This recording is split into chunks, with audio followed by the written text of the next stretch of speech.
ये है talks news network और आप देख रहे हैं पॉलिटॉक्स, राजनीति का कच्चा चिट्ठा। नागौर सांसद एवं आरएलपी मुखिया हनुमान बेनीवाल ने मंगलवार को लोकसभा में चार्टर्ड अकाउंटेंट, लागत एवं संक्रम लेखपाल और कंपनी सचिव विधेयक 2021 की चर्चा में भाग लिया। सांसद बेनीवाल ने सदन में विधेयक का विरोध करते हुए कहा कि सरकार आनन फानन में एक के बाद एक लगातार बिल लाए जा रहे हैं, लेकिन इस बिल का असली स्वरूप धरातल पर क्रियान्वयन के बाद ही सामने आएगा।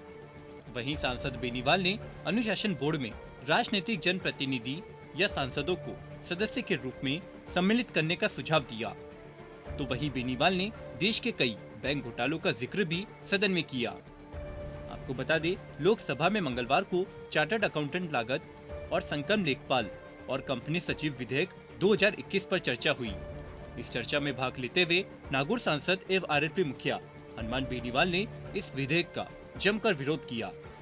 सांसद बेनीवाल ने सदन में चर्चा के दौरान कहा कि ICAI के केंद्रीय परिषद के सदस्य का वर्तमान में 3 वर्ष का कार्यकाल होता है और इस बिल के माध्यम से ये कार्यकाल बढ़ा के आप 4 साल कर रहे हैं। वे कोई भी सीए अधिकतम 3 कार्यकाल के लिए चुना जा सकता है, इसे बढ़ाकर 4 वर्ष किया जा रहा है। इसलिए यदि वर्तमान में कोई सीए इसका सदस्य वो 3 बार चुना कर 9 साल हो गया, 4 साल और उसको कर दोगे तो 9 से 13 साल हो जाएगा। इसलिए यदि वर्तमान में कोई सीए इसका सदस्य है तो उसका वर्तमान कार्यकाल भी उसमें सम्मिलित रखा जाए, ताकि लोकतांत्रिक व्यवस्था के अनुरूप सभी और नए लोगों को मौका मिल सके।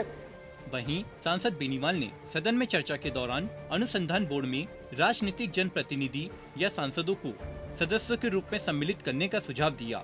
सदन में चर्चा के दौरान सांसद बेनीवाल ने देश के कई बैंक घोटालों का जिक्र भी किया। उन्होंने इस प्रोफेशन से जुड़े लोगों की समस्याओं का निस्तारण करने की मांग भी सदन में उठाई।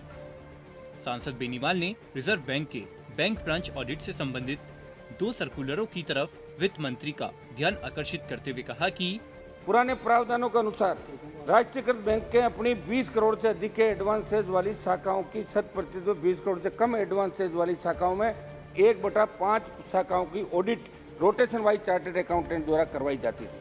2021 की ऑडिट अलॉटमेंट के समय राष्ट्रीयकृत बैंकों ने आरबीआई को कोरोना महामारी के हालातों के मद्देनजर करवाई जाने वाली ऑडिट के पैरामीटर में बदलाव करने का आग्रह किया, जिसको आरबीआई ने मानते हुए एडवांस को बेस मानते हुए सिर्फ 90% एडवांस की ऑडिट करने का प्रावधान कर दिया था। एडवांस के 90% ऑडिट वाले प्रावधानों को भी 17 मार्च 2022 को आपने संशोधित किया, एक सर्कुलर जारी करके घटाकर 80% कर दिया। इसे नए प्रावधानों से करीब 50% शाखाएं बिना ऑडिट के रह गई। ये घोटालों का प्रमुख कारण बन रही है, ये दायरे से बाहर हो गई।